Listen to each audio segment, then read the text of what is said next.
Hello hi welcome back to my YouTube channel. ఈరోజు మన ఛానల్లో మటన్ బీన్స్ కర్రీ ఎలా చేసుకోవాలో చూద్దామండి. ముందుగా 1/2 kg మటన్ అయితే నేను చిన్న చిన్న పీసెస్గా కట్ చేసి శుభ్రం చేసి పెట్టేశాను. ఇప్పుడు కూర వండుకొని డాక తీసుకొని దాంట్లో మటన్ అయితే వేసేసుకుందామండి. ఇప్పుడు కూరకి తగినంత ఉప్పు అయితే వేసేస్తున్నాను. నేనైతే కళ్ళు ఉప్పు వేసుకుంటానండి. కళ్ళుప్పు అయితే టేస్ట్ వైజ్ చాలా బాగుంటుంది. అలాగే చిటికెడు పసుపు, ఒక ఉల్లిపాయ, అలాగే 2-3 పచ్చిమిరపకాయలు అయితే బాగుంటాయండి. ఫ్రెష్ చిల్లీస్ అయితే తీసుకోండి, స్పైస్కి అయితే చాలా బాగుంటుంది. అలాగే ఒక ఉల్లిపాయ అన్నా కదా, అది కూడా కట్ చేసి వేసేసుకుందాము. ఇప్పుడు ఇందులో కూరకి సరిపడా నూనె అయితే వేసుకుంటున్నాను.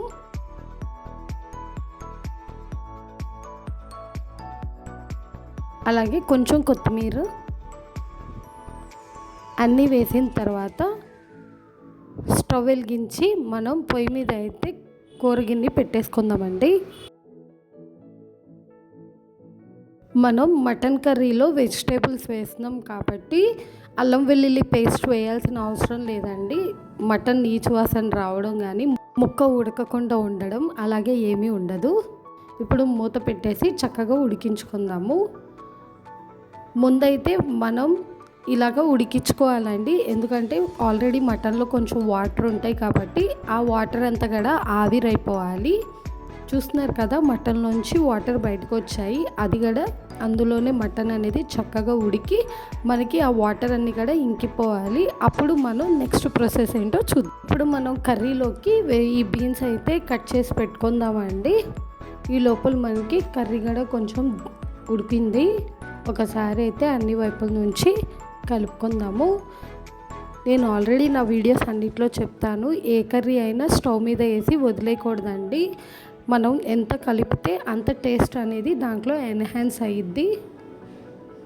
చూస్తున్నారు కదా, మనకి కర్రీ అనేది చక్కగా దగ్గరగా అయింది. మటన్లో ఉన్న వాటర్లోనే మనకి ముక్క అనేది ఉడికిందండి. దాంట్లో ఉన్న ఆయిల్ అనేది బయటకు వచ్చింది. మటన్ అనేది ముదురుగా ఉంటే కొంచెం వాటర్ ఎక్కువ వేసి కుక్ చేసుకోండి. లేతగా ఉంటే కొంచెం వాటర్ తక్కువ చేసి ఉడికించుకోండి. ఇప్పుడు ముందుగా మనకి మటన్లో ఉన్న వాటర్లో ఉడికింది కాబట్టి ముక్క అనేది ఇప్పుడు మామూలు వాటర్ వేసి మనం ముక్కని సాఫ్ట్గా కుక్ చేసుకుంటాము. మనకి ముందుగా మటన్లో ఉన్న వాటర్ అనేది ఎవాపరేట్ అవ్వకుండా ముక్క వండుకుంటే అది కసకసలాడుద్దండి. అందుకొని పచ్చిగా ఉండడం, స్మెల్ రావడం అలాంటి ఛాన్సెస్ ఉంటాయి. అలా కాకుండా ముందు ముక్కలో ఉన్న వాటర్ అంతా కూడా బయటకు వచ్చి దాంట్లో ముక్క ఉడికినట్టు అయితే మనకి ముక్క బాగా ఉడుకుద్ది. మనం మటన్ తీసుకున్న మటన్ని బట్టి వాటర్ అనేది వేసుకొని ముక్కను ఉడికించుకోవాలండి. నేను తెచ్చుకున్న మటన్ కొంచెం సాఫ్ట్గానే ఉంది. అందుకని 2 glasses ఆఫ్ వాటర్లో అయితే నేను కుక్ చేసుకుంటున్నాను. ఆల్మోస్ట్ వాటర్ నాకు దగ్గరికి వచ్చాయి. ఇంకొంచెం ఉడికి దీంట్లో ఉన్న ఆయిల్ అనేది పైకి తేరాలి. అప్పుడు దాకా ఈ మటన్ని ఇలాగే సాఫ్ట్గా కుక్ చేసుకుందాం.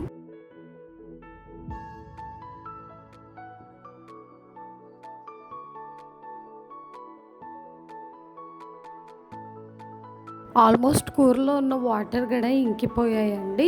ఇంకొంచెం దగ్గర అయితే సరిపోయిద్ది.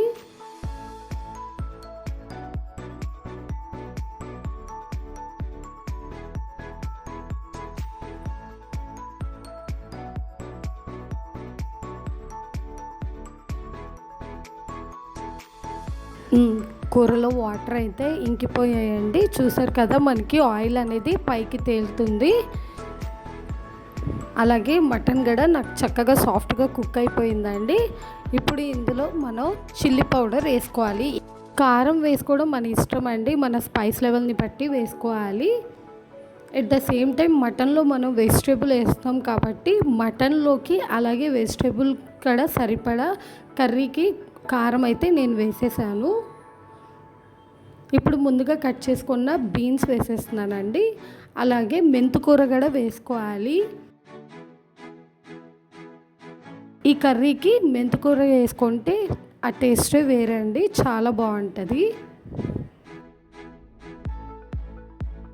ఇప్పుడు ఇందులో కొంచెం వాటర్ అయితే వేస్తున్నాను.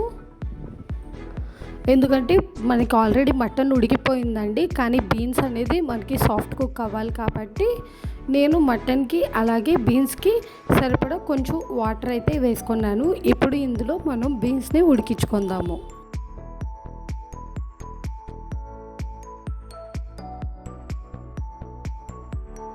చూస్తున్నారు కదా, కర్రీ కొంచెం దగ్గరికి అయితే అయ్యిందండి, ఇంకొంచెం కుక్ అవ్వాలి.